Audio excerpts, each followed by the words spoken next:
tokoh masyarakat kampung Prabatan Baru, kampung Tabatan Baru, Al-Habib As-Sayyid Ubaidillah, mudah-mudahan Allah panjangkan umur dalam keadaan sehat walafiat. Semoga dipelihara oleh Allah Subhanahu wa taala. Semoga diberikan kesabaran untuk membimbing kita ke halaman keridhaan Allah Subhanahu wa taala. Dan juga para tokoh masyarakat yang lainnya, para sesepuh, para tokoh masyarakat, para orang tua, para bapak dan hadirin lainnya.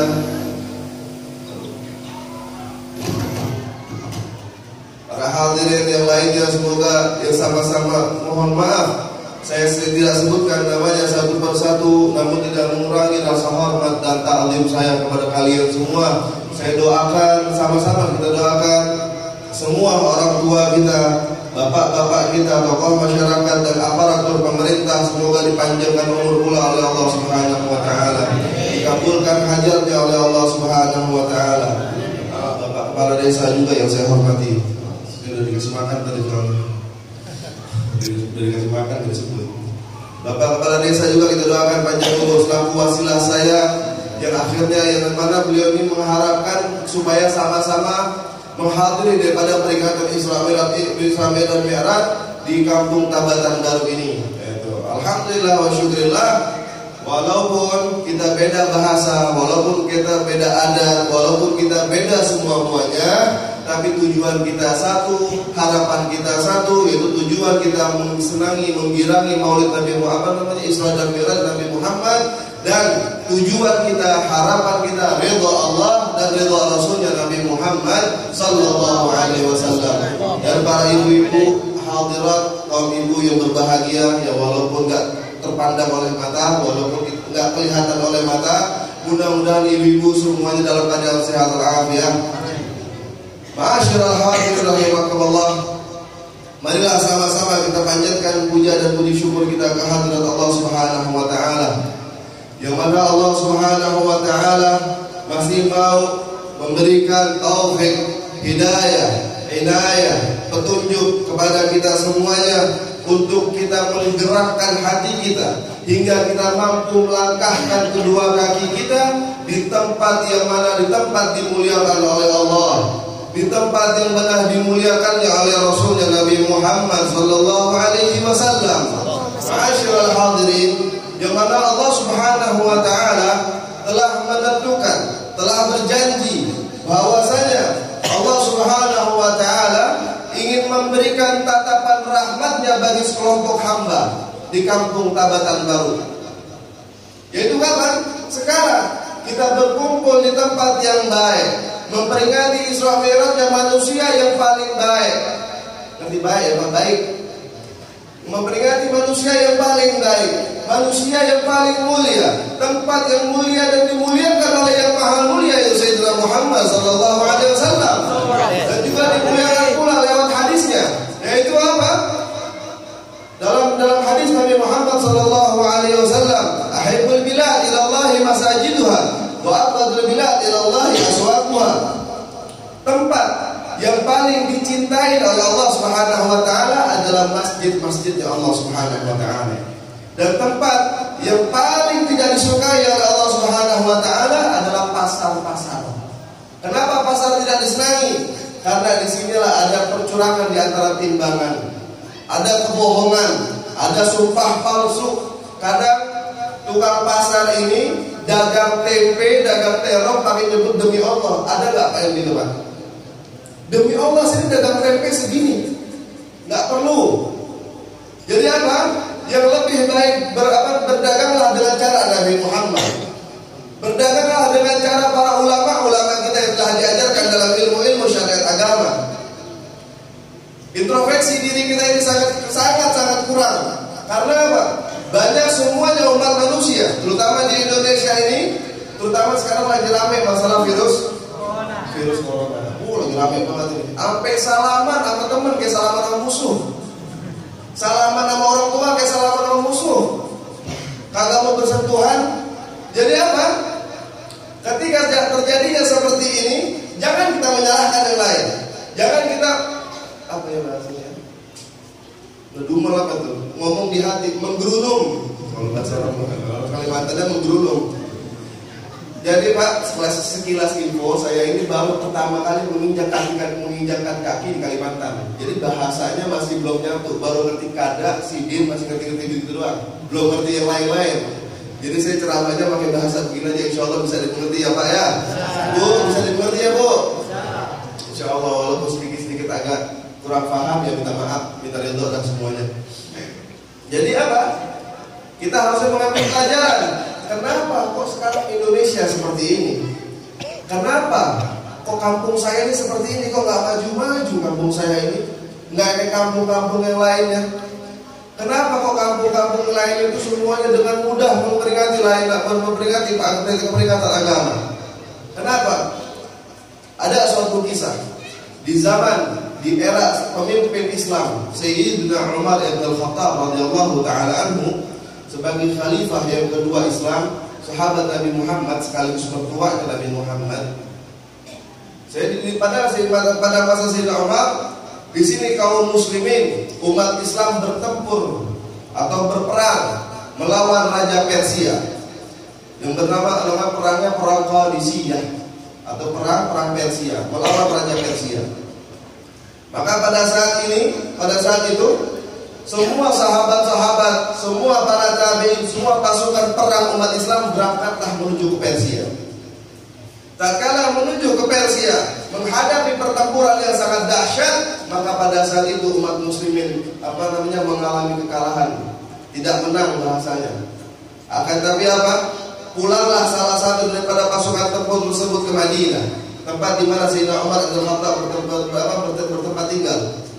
Mengadu kepada pemimpinnya, wahai Amirul Mukminin, wahai Umar bin Khattab, kamu ini selaku pemimpin umat Islam, kamu ini selaku presidennya orang Islam, wahai Umar bin Khattab, tolong bantulah kami. Kami ini perang di Persia menghadapi musuh yang sangat dahsyat. Maka bantulah kami, wahai Umar bin Khattab, wahai Amirul Mukminin, tolong bantu kami.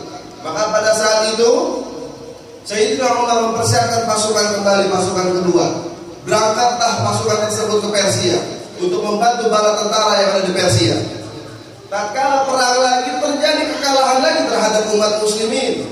Terjadi kalah lagi terhadap semuanya bala tentara muslim pada saat itu di Persia. Datang lagi pas bala tentara, utusan daripada Persia mengadu lagi, curhat lagi kepada Sayyidina Umar. Ya Umar bin Khattab, wahai pemimpin orang mukmin, tolonglah kami. Kami ini udah 2 kali bertempur. Kami ini udah 2 kali ada kloter namanya pasukan perang.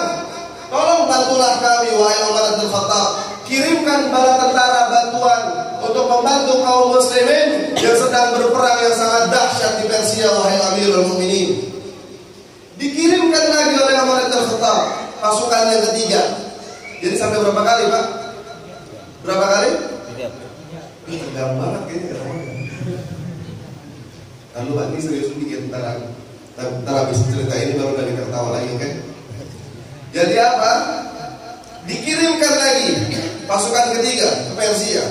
Tatkala dikirim lagi ke Persia, terjadi kekalahan lagi sampai 3 kali berturut-turut tidak bisa menghadapi kaum kafir Persia. Gak mampu memenangkan perperangan Qadisiyah pada saat itu umat muslimin. Akhirnya apa? Datang lagi lah umat muslimin kepada Sayyidina Umar. Ya Amirul Mukminin, wahai presiden kami, wahai pemimpin kami udah gak sanggup, kami udah gak kuat buat perang bersama melawan Raja Persia. Karena dia sangat tangguh. Tolong bantu lagi deh, terakhir kalinya aku meminta bantuan kepada engkau, wahai Umar bin Khattab. Akhirnya kata Sayyidina Umar, mulai detik ini, mulai saat ini, aku tidak akan mengirimkan bala bantuan tentara untuk kaum muslimin yang ada di Persia. Maka semua sahabat terheran, wahai Amirul Mukminin, kenapa? Sedangkan umat muslim lagi dalam keadaan susah, kok kamu gak mau bantu? Akhirnya apa? Kata Sayyidina Umar, suruhlah pasukan muslimin yang ada di Persia introspeksi diri. Maksiat apa yang dia lakukan? Kelalaian apa yang dia lakukan sehingga Allah Subhanahu wa taala enggan atau memperlambat memberikan kemenangan terhadap kaum muslimin pada saat itu. Akhirnya apa, Pak? Semuanya diintrospeksikan diri. Diintrospeksi semuanya satu-satu. Ternyata ada sekelompok daripada pasukan muslimin, ada yang tidak menggunakan, meninggalkan sunnahnya Nabi Muhammad yang berupa siwak. Cuman gara-gara pasukan muslimin, kaum muslimin yang bertempur melawan Persia, sampai 3 kali minta bantuan gak menang-menang. Cuman gara-gara apa? Cuman gara-gara ada segelintir orang tidak menggunakan sunnahnya Nabi Muhammad SAW. Bukan mereka berzina, bukan mereka minum khamr, bukan mereka durhaka kepada orang tuanya, bukan mereka ini dan lain-lain, bukan. Maksiatnya lebih rendah dari itu. Bukan maksiat, mungkin kelalaian mereka, lupa karena sibuk, karena perang, akhirnya beliau lupa meninggalkan yang namanya sunnah Nabi Muhammad yang berupa siwak. Karena ditinggalkan siwak tersebut, akhirnya apa? Allah enggan menurunkan kemenangan kepada kaum muslimin pada saat itu. Shallu ala Nabi Muhammad. Dan tatkala pada saat itu, semua sahabat menggunakan siwak kembali. Semua sahabat merapatkan barisan yang dipimpin oleh Al-Qa'qa' bin Jubair, yang dipimpin oleh Khalid bin Walid, dan diutus lagi, datang lagi Sa'ad bin Abi Waqqas, sahabat-sahabat Nabi. Setelah dikirim semuanya sahabat Nabi ke Persia dan merapatkan barisan, semuanya bersiwak dan bertempur melawan Persia. Alhamdulillah, nasrun minallah wa fadlun bari, dan Allah Subhanahu wa taala pada saat itu memberikan kemenangan umat muslim, hingga saat itu Raja Persia takluk di bawah pimpinan muslim Sayyidina Umar bin Khattab. Shallu ala Nabi Muhammad. Jadi dari kisah ini kita bisa petik, apa kita petik? Siwak aja hal yang sunnah, hal yang tidak diwajibkan dalam agama, dilalaikan oleh para sahabat.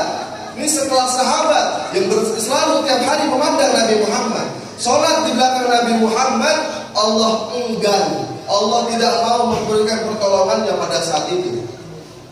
Karena apa? Karena melalaikan diri terhadap siwak sunnah Nabi Muhammad. Oleh karena itu, kembalilah ke diri kita masing-masing.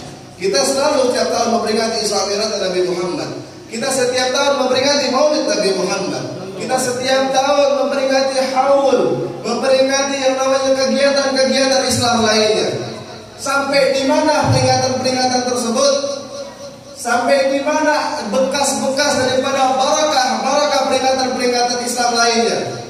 Apa hanya sekedar di masjid kita duduk mendengarkan ceramah, mendengarkan tim hadrah, mendengarkan qasidah, mendengarkan pembacaan maulid, mendengarkan pembacaan doa, lalu pulang itu tidak dapat apa-apa, sia-sia.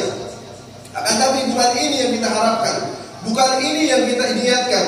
Kita hadir di tempat Isra Mi'raj Nabi Muhammad, kita pengen hidupkan akhlak Nabi Muhammad di kampung kita, betul atau tidak? Betul.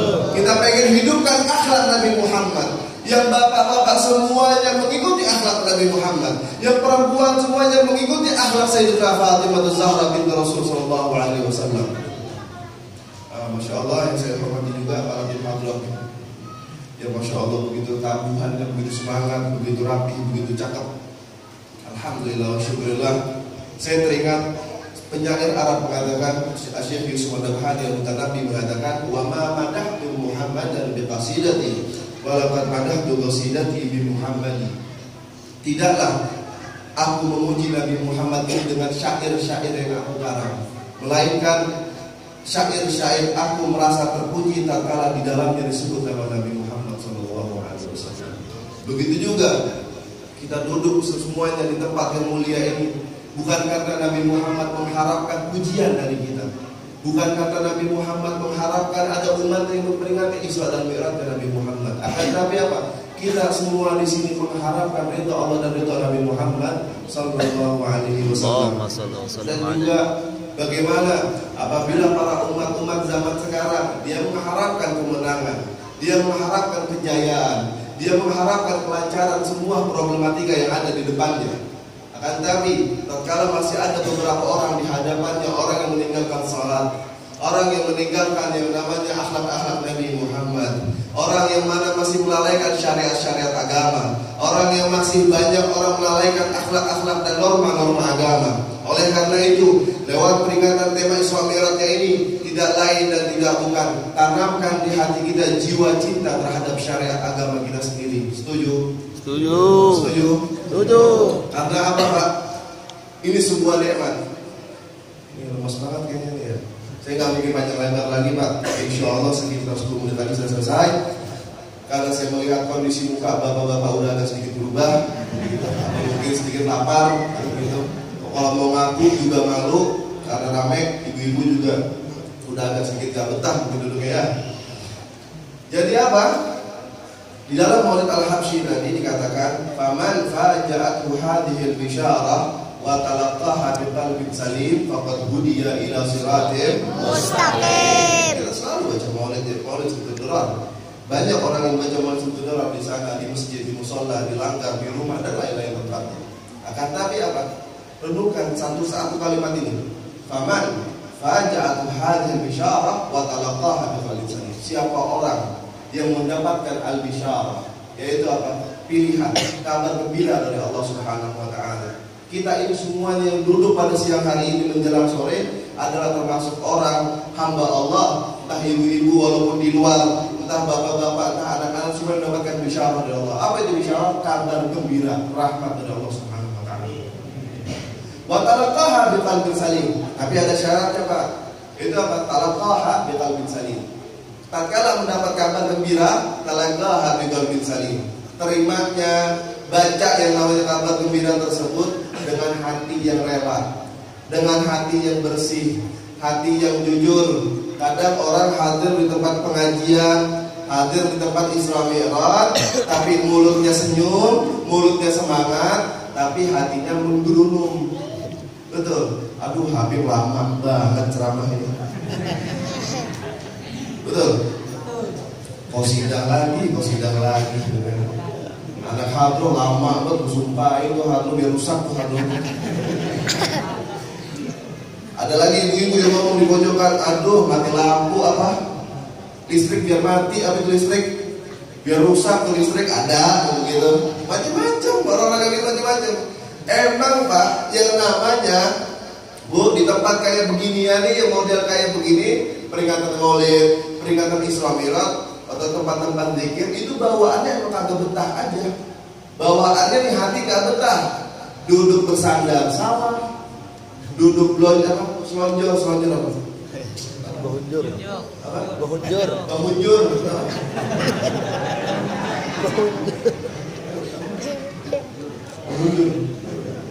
Duduk sila salah, bahunjur salah, bersandar salah, bagaimana aja salah, agak enak duduk. Kaki diangkat sebelah yang kanan, ntar 2 menit lagi sebelah kiri diangkat. Kagak betah banget dah. Ntar ini kopiah, ntar miring ke kanan, miring ke kiri, kagak enak banget dah. Emang begitu Pak, bawaannya kagak betah aja tempat begini.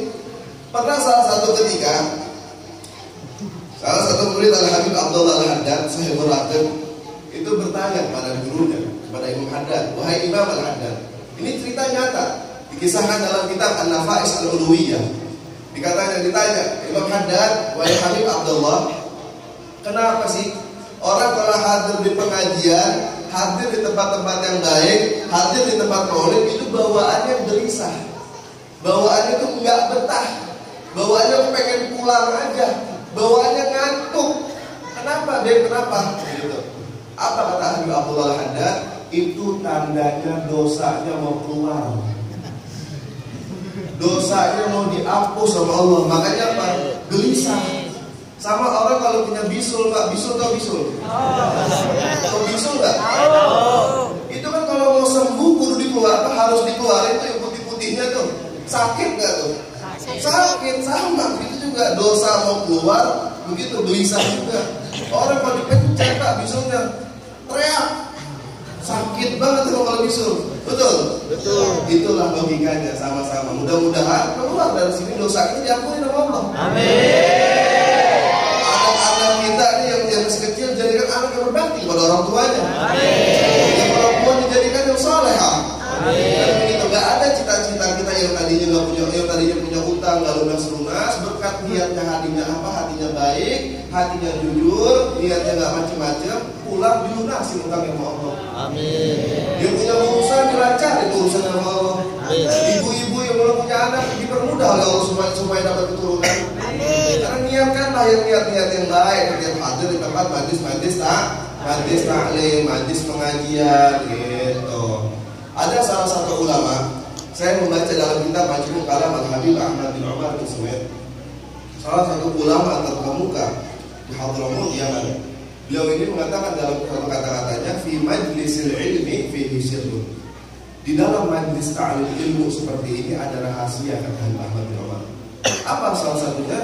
Bihadzunubu tuhaddu. Salah satu rahasia yang dikasih tahu oleh Habib Ahmad bin Umar yaitu apa? Bihadzunub tuhaddu.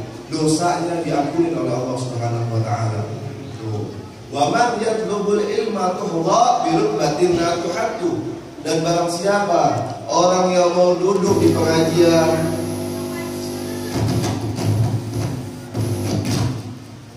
gitu Pak, film kalau seru iklannya banyak.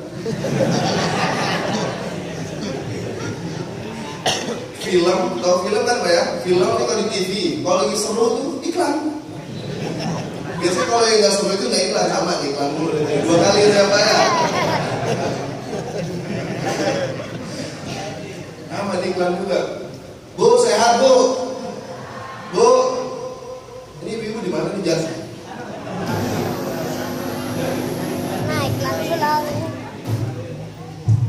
Bu sehat. Jadi apa?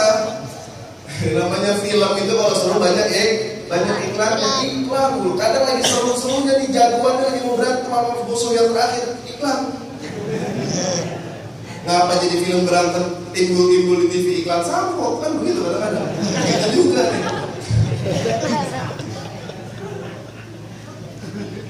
Tapi di mana tadi itu?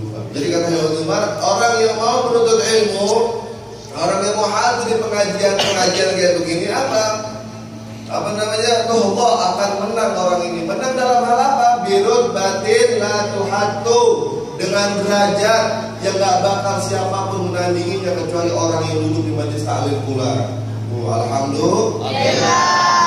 Kan derajat kita sama Allah. Tinggal kitanya nih semuanya nih. Bagaimana udah dipilih sama Allah sebagai hamba yang baik, sebagai hamba yang diizinkan oleh Allah untuk menyebut peringatan kekasihnya Nabi Muhammad, jadi kesayangan sama Allah. Tinggal kitanya nih mantesin diri kita, sholat yang rajin, masjid yang rajin.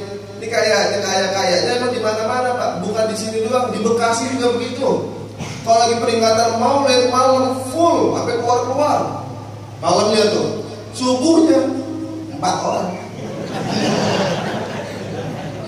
Subuhnya 4 orang. 4 orang itu juga nggak ada yang muda udah. Yang ada udah agak jelas. Apa maksudnya?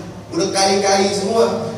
Semuanya kai yang imam yang imam dia, yang soal azan dia, udah semuanya dia.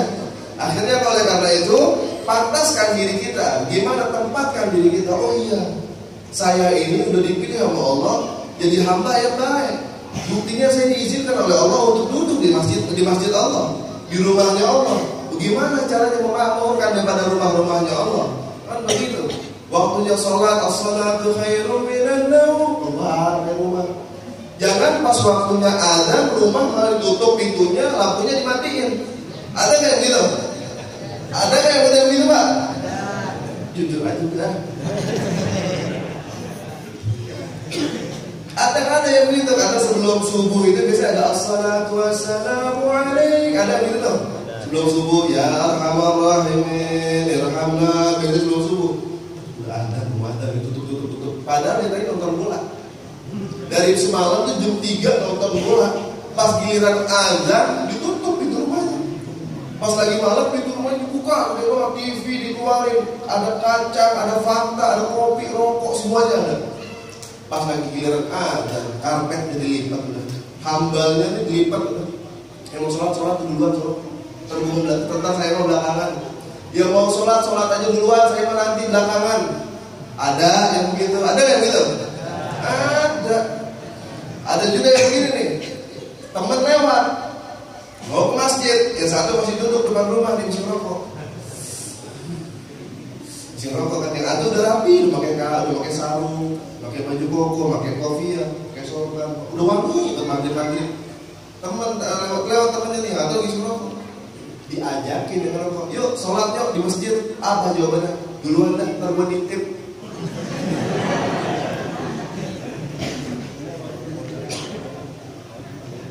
Kayak orang berhaur ya.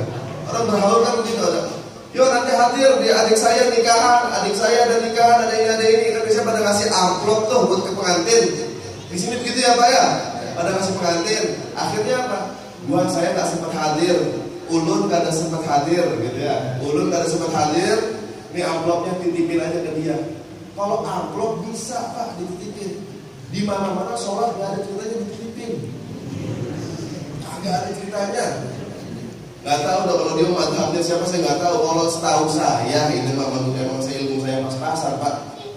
Ilmunya cuma pas-pasan udah, pokoknya udah buat diri saya sendiri aja belum cukup. Kalau setahu saya sholat itu di mana-mana nggak ada yang bisa dititipin. Kira-kira ada nggak sholat yang dititipin Pak? Ada nggak kira-kira? Beb, ada Beb sholat dititipin Beb? Ada Beb? Nggak ada Beb? Ya ada. Sholat dititipin ke orang kondangan, kagak ada ceritanya. Shallu ala Nabi Muhammad. Itu salah satunya. Enak gak Pak kita Pak? Girang, senang, bahagia kayak gini. Bahagia banget. Kumpul bersama para ulama, kumpul bersama para habaib, kumpul bersama para guru ulama, semuanya kumpul. Ya kan, nggak yang tua, nggak yang muda, nggak yang ganteng, nggak yang setengah ganteng, nggak yang nggak ganteng, semuanya kumpul kita di sini. Ya kan, sama rata semuanya dalam tujuan sama, mengharapkan ridho Allah dan ridho Nabi Muhammad Sallallahu Alaihi Wasallam. Ada cerita dalam kitab juga, nama kitabnya Majmu' Bahrain, karangan Syekh Muhammad Bajamal. Jadi beliau itu mengisahkan, ini cerita cakap banget Pak. Jujuran aja saya ini takjub banget, saya baru tahu 3 hari yang lalu. Baru saya lagi baca-baca, ternyata ada di sini, Masya Allah. Saya mau bagi-bagi aja faedahnya, kali ini bermanfaat buat kita. Amin nggak Pak? Amin. Gratis Pak, amin gratis, kagak bayar, tinggal amin doang. Jadi apa? Lewat apa di dalam kitab itu dikatakan bahwasanya ada seorang hamba tatkala di akhirat dihisab oleh Allah Subhanahu wa taala melalui malaikatnya. Begitu nih hamba ditanya oleh salah satu malaikat, "Ya Abdullah, wahai hamba Allah, Allah mengatakan karena Allah ini memiliki sifat Rahman dan Rahim, Allah memiliki sifat kasih sayang. Maka apapun yang terjadi di hadapannya, apapun yang terjadi terhadap hambanya, maka Allah akan tanyakan." Ditanya seorang hamba ini, "Wahai malaikatku," kata Allah, "tanya kepada hambaku yang ini, hal jalasa fi majlisi alimin?" Apakah hambaku yang ini pernah duduk di pengajian orang alim? Apakah pernah nyampur bersama orang alim? Apakah pernah duduk bersama orang alim? Hamba ini menjawab, "Faqala la ya Rabb." Aku tidak pernah seumur hidup di dunia duduk di pengajian. Aku tidak pernah duduk di tempat para ulama. Hidupku maksiat selalu hidup di dunia ya Allah. Akhirnya Allah mengatakan apa? Fas'alhu hal akala fi ma'idati alimin. Tanyain lagi, apakah dia pernah makan bersama orang-orang alim, makan bareng sama ulama? Faqala ya Allah, enggak pernah juga. Ngaji kagak pernah, duduk bareng bersama ulama juga enggak pernah. Sampai makan bareng juga enggak pernah, Pak. Kebangetan banget ini orangnya. Kebangetan. Akhirnya apa? Ditanya lagi. Was'al anismihi, tanya lagi namanya. Fa idza wafaqa bismi alimin udkhulul jannah bi rahmati. Wahai malaikat, tanya lagi, apakah namanya sama nama orang alim? Kalau namanya sama nama ulama, masukkan dia dalam surga. Ditanya sama malaikat, namanya siapa? Kagak cocok juga namanya orang alim. Nggak tahu dan namanya siapa saya nggak tahu, dan nggak disebutin itu nggak tahu, disensor, posisi disensor. Nggak tahu Pak. Jadi apa? Duduk juga enggak, makan bareng juga enggak, namanya juga enggak cocok. Nah ini pelajaran buat kita nih. Besok-besok kalau punya anak laki-laki apa perempuan, datang ke ustadz, datang ke kiai, datang ke guru. Guru, ini saya punya anak nih laki-laki, namain nih yang cakep, namanya nama siapa? Kan banyak nama-nama Nabi. Ada Muhammad, ada Saleh, ada Abdullah, ada Ibrahim, ada Nuh, banyak. Boleh pakai asmaul husna bisa, Abdullah, Abdul Malik, Abdul apa namanya? Abdul Rahman, banyak nama-nama Allah. Tinggal kita pilih mau yang mana. Ada 99 nama Allah. Ini pelajaran kita namain anak, jangan namain anak nyari di koran. Siapa ya anak yang keren? Dinamain Bram, dinamain Michael. Yang perempuan dinamain Angel, dinamain. Oh ya Allah Pak, Bu, namain anak biar bener dah. Namain anak biar bener, namain anak soleh. Jadi apa? Itu jadi doa buat dia tuh. Soleh namanya soleh dengan adzan maghrib, berwudu di masjid, sholat bareng-bareng sama yang lain, ketemu orang tua sopan, ketemu orang permisi, namanya soleh. Namanya nama orang baik. Namanya Michael, ujung-ujungnya apa Pak? Akhirnya apa? Adzan maghrib bukannya ke masjid ngambil gitar. Ngambil gitar, kincrang gitu. Orang lagi adzan main gitar. Karena apa? Dari nama itu pengaruh Pak. Dua yang bukan oleh anak. Pertama nama dan yang kedua lingkungan. Lingkungan. Kalau kita berharap anak-anak kita yang jadi orang yang soleh dan solehah, anak yang baik berbakti kepada orang tuanya, maka benarkanlah lingkungan yang ada di sekitar kita. Kalau kita sayang kepada anak-anak kita rindu, kita pengen anak kita ini berguna bagi bangsa dan negara, bagi masyarakat sekitar. Lindungi anak-anak kita dari virus-virus yang lainnya. Dari jangan sampai terkontaminasi dengan ajaran-ajaran Yahudi. Karena apa? Yahudi dan Nasrani tidak akan rela sama umat Nabi Muhammad sampai kapanpun, sampai kiamat gak bakal rela. Siapa yang bilang? Allah Subhanahu wa taala ditegaskan dalam Al-Qur'an, "Walan tarda ankal yahud walan nasara hatta tattabi'a millatahum." Tidak akan rela, tidak akan terima yang namanya Yahudi dan Nasrani sampai kapan? Sampai kalian semuanya umat Islam Nabi Muhammad mengikuti ajaran mereka dalam Nasrani dan Yahudi. Itu. Nauzubillah min. Alhamdulillah lewat tema begini kita kan diajarin nih, dengar nasihat. Nasihat ini buat diri saya Pak, bukan buat Bapak semua, buat diri saya pribadi. Karena saya masih banyak lalainya. Oleh karena itu apa tadi pertama? Anak berikan nama yang bagus. Berikan nama anak yang bagus, datang ke ustaz, datang ke guru-guru. Ini saya punya anak nih, laki-laki, perempuan, kasih nama guru tuh. Sampai tuh, sampai taha, sampai tuki, sampai tuka, kama sama Allah fil azal. Wa al'an sampai tuka bismi Nabi Muhammad SAW, Muhammad al-Bashir. Fatihah. Katanya resmi itu nama Muhammad al-Bashir. Potong kambing 2 tuh. Kambing dipotong 2 akekah Pak, kalau ustaz ya bukan. Akekah itu anak, potong kambing 2. Kalau perempuan 1, laki-laki 2. Begini cakep baru ajaran, indah baru kita norma-norma agama. Begitu Pak, ini akhlak-akhlak Nabi Muhammad sallallahu alaihi wasallam. Kembali ke cerita sebagai perjanjian, saya lewat Pak. Apa namanya ditanya lagi, Alismi ditanya lagi, namanya gak cocok sama orang-orang alim. Akhirnya apa? Masukkan ke neraka. Di apa namanya dia? Digandeng sama malaikat itu ngerti digandeng apa ya? Dituntun sama malaikat, dituntun buat kemana? Buat ke neraka. Mau dimasukin ke neraka.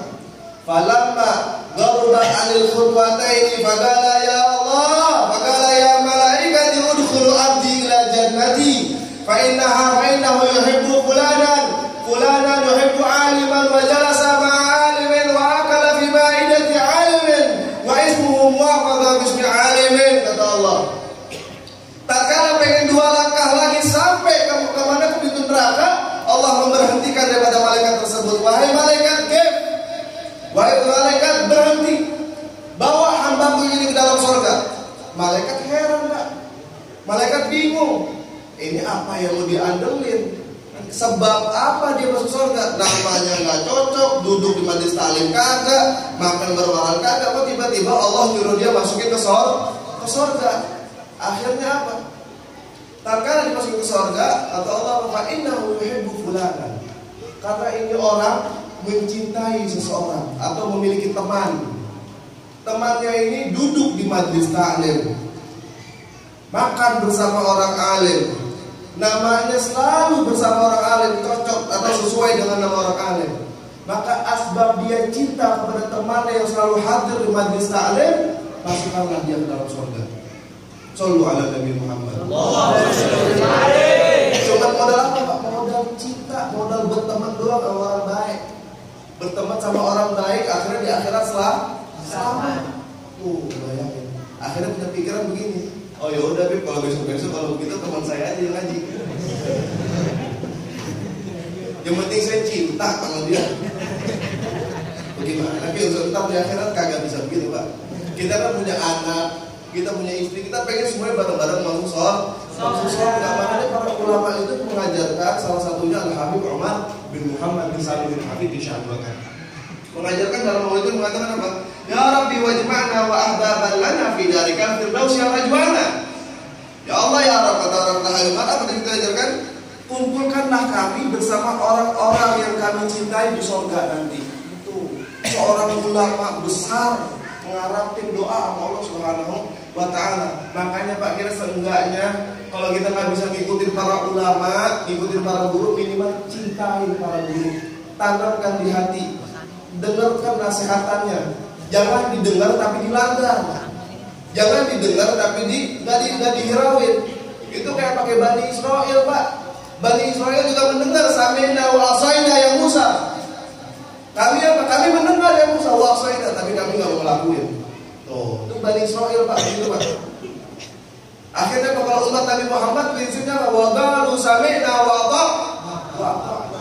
Kami mendengar, kami mentaati norma-norma agama, kami mentaati syariat-syariat agama. Ini prinsip umat Nabi Muhammad sallallahu alaihi wasallam. Sallu ala Nabi Muhammad.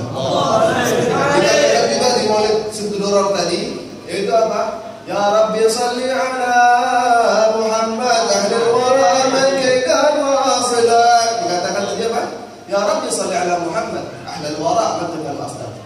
Di sini ulama besar Ali bin Muhammad bin Hujjah al-Habsyi. Beliau ini, di lain sisi beliau ini mengarang maulid, menceritakan perjalanan hidup Nabi Muhammad.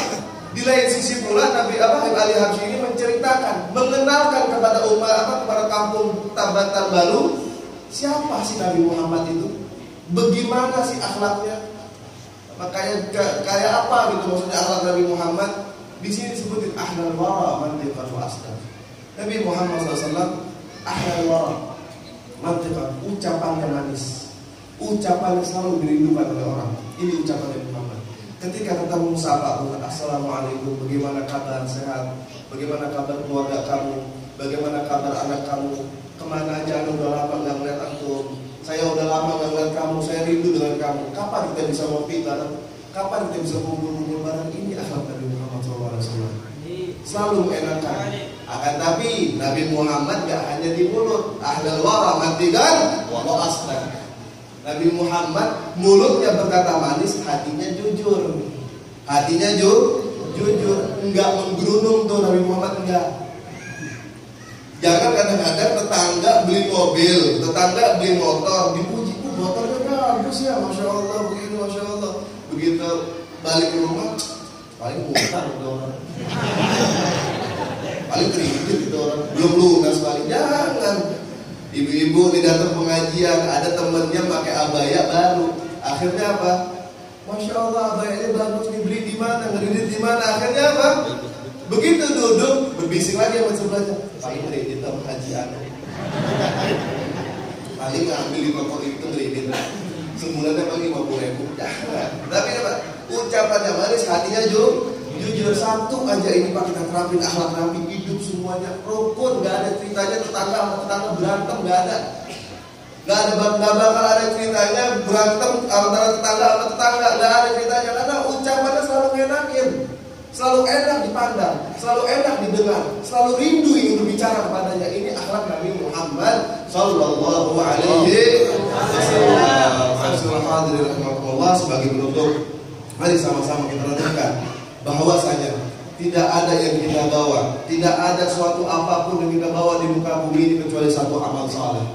Kecuali amal saleh, amal bakti kepada Allah Subhanahu wa taala. Rumah yang megah, mobil yang mewah, motor yang bagus, apa namanya? Speed ya? Speed yang bagus kayak apa Pak? Nggak bakal dipendem barang kita tuh nggak ada. Rumah besar, rumah megah, rumah mewah Pak. Mewahnya kayak miliaran bangun rumah, tapi kalau udah mati masuk dalam kubur nggak ada ceritanya, dikubur rumah-rumahnya nggak ada. Mobil orang mau sekarang meninggal dikuburin juga, mobil-mobilnya nggak ada ceritanya. Bahkan lebih kecil dari itu, ATM tau Pak ATM kan tipis kecil tuh, nggak ada ceritanya, selipin di kain kafannya. Nggak ada Pak, nggak ada ceritanya selipin, kali aja tapi dia aus untuk Indomaret. Betul Pak? Dan ATM yang kecil nggak ada. Kali kita rokok kasih 2 batang, selipin buat rokok sama korek nggak pakai juga, kagak pakai. Jadi apa yang satu kita pakai awal dan sama-sama kita membawakan sebuah syair. Syair ini dikarang oleh ayah saya sendiri, yaitu berjudul Syair Kematian. Mungkin buat jadi orang tua, buat jadi kenang-kenangan buat orang Tabatan Baru, dan juga Afagir yang menyampaikan salam dari ayah saya buat semuanya orang Tabatan Baru. Kita doa aja semoga ayah saya disehatkan oleh Allah Subhanahu wa taala. Allahu ya Allah, Allah Allahu ya Allah, Allahu ya Allah, la ilaha illallah.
Hanya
apabila ada kata-kata yang tidak pantas, mohon dibukakan pintu maaf yang seluas-luasnya.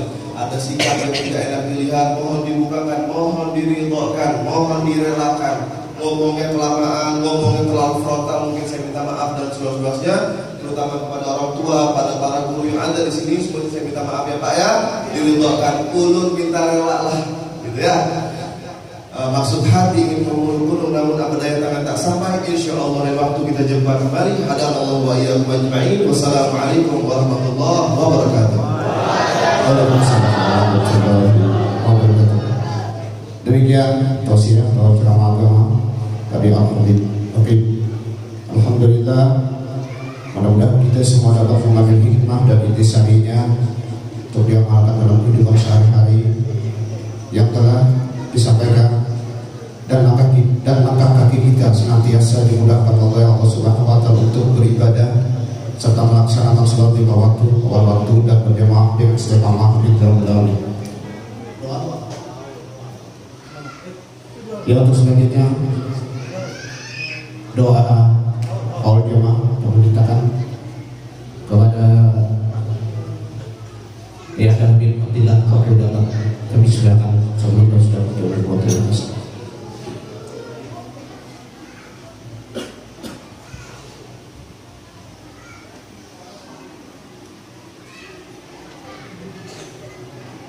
Iya.